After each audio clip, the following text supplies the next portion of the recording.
Hello friends, मेरा नाम है एकता और मैं रहती हूँ जर्मनी में। आज मैं आपको बताऊंगी कि कैसे मैंने एक महीने की तैयारी से टेल्क B1 जर्मन एग्जाम पास किया और उससे भी बहुत इंपॉर्टेंट बात कि कैसे मेरे स्पीकिंग में 100% मार्क्स आए। तो मैं मान के चल रही हूँ कि आपको पता है कि जर्मन के एग्जाम में 4 टाइल होते हैं, जैसे कि लिसनिंग, रीडिंग, राइटिंग और स्पीकिंग।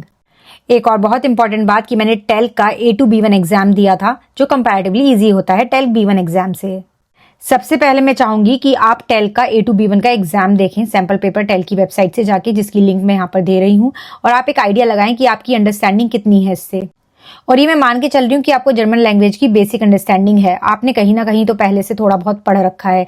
ये ऐसा नहीं होना चाहिए कि आप बिल्कुल फ्रेशर हो और आपको नहीं पता कुछ भी बेसिक्स, और आप फिर सोच रहे हैं कि एग्जाम आप पास कर लेंगे B1 का।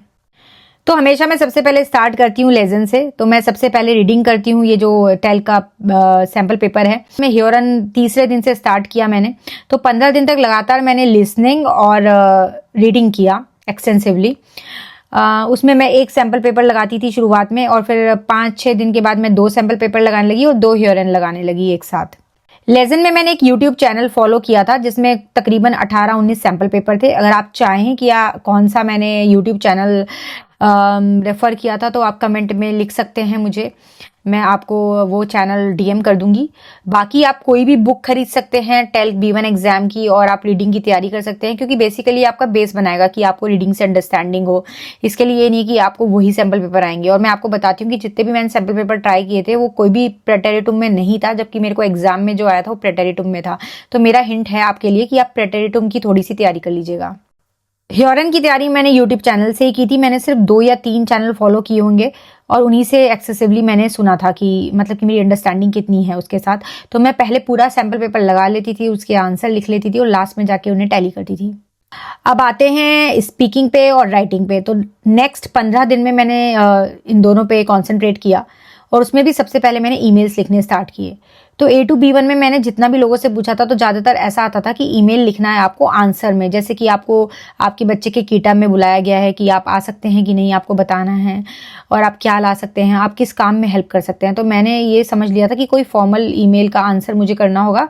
उस हिसाब से मैंने बहुत सारे ईमेल्स लिख लिए थे, और मैंने पहले से ही ईमेल्स की जो बॉडी है वो डिसाइड कर ली थी कि मैं कैसे बिगिनिंग करूँगी, कैसे एंड करूँगी।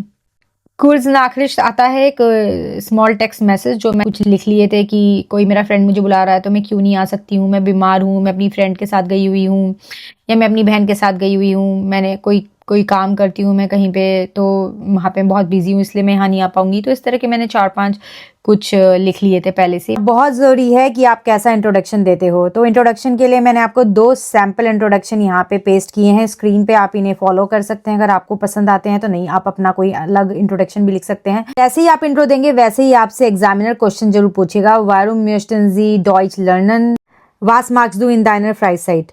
सो मैंने काफ़ी सारे क्वेश्चंस यहाँ दिए हैं आपको सैंपल के लिए, आप इन्हें सबको याद कर सकते हैं। स्पीकिंग में दूसरा पार्ट होता है वासिस यर माइनुंग, यानी कि आपका क्या व्यू है इस बारे में। तो मैंने कुछ टॉपिक्स तैयार कर लिए थे, जैसे कि अगर मेरे को टॉपिक मिलता है कि आउट ऑफ फारन और फाराड फारन, एक बहुत अच्छी टर्म है गजुंडहाइट, तो गजुंडहाइट याद कर लिया कि हाँ कहाँ पे उसे ऐड कर सकते हैं कि हेल्दी है। उमवेल्ट फ्रेंडलिश मतलब कि एनवायरनमेंट के लिए फ्रेंडली है। तो इस तरह की कुछ छोटी छोटी टर्म्स होती हैं जो आप यूज़ कर सकते हो। तीसरा पार्ट होता है gemeinsam etwas planen, साथ में मिलकर कुछ प्लानिंग करना, जो मुझे बहुत टफ लगा था। 1-2 दिन तो मेरे को लगा मेरे से होगा ही नहीं है, क्योंकि मैं बहुत सारे चैनल्स रेफ़र कर रही थी। फिर मैंने एक ही चैनल पे मैं टिक गई, और वो फिर मुझे अच्छा लगा, और मैंने कुछ सेंटेंसेस पहले से ही लिख लिए थे कि जैसे कि अगर हमारे फ्रेंड शिफ्ट कर रहा है, हमें उसके बच्चों की टेक केयर करनी है, या हमारी कोई पड़ोसन है वो बीमार है तो हम कैसे हेल्प कर सकते हैं, हमारा कोई दोस्त आ रहा है हमारी कंट्री में, हमारे हाइमटलैंड से, यानी कि हमारे कंट्री से जहाँ से हम बिलोंग करते हैं, सपोज इंडिया से, तो हम उसकी कैसे हेल्प कर सकते हैं, उसे कहाँ रुकवा सकते हैं, उसके खाने का इंतजाम कैसे कर सकते हैं। या फिर हमारी कंपनी में कोई पार्टी है, उसमें हम किससे वो ले सकते हैं। तो मैंने ऐसा ही किया था कि अगर 2-4-5 लोग जा रहे हैं तो ये होता था कि पिज़्ज़ा मैं बना लाऊंगी या मैं पिज़्ज़ा ऑर्डर कर दूंगी। और कोल्ड ड्रिंक्स के लिए तो मैंने हमेशा ही कर लिया था कि गित्राएंगे तो हम हमेशा ही सुपरमार्केट से खरीदेंगे।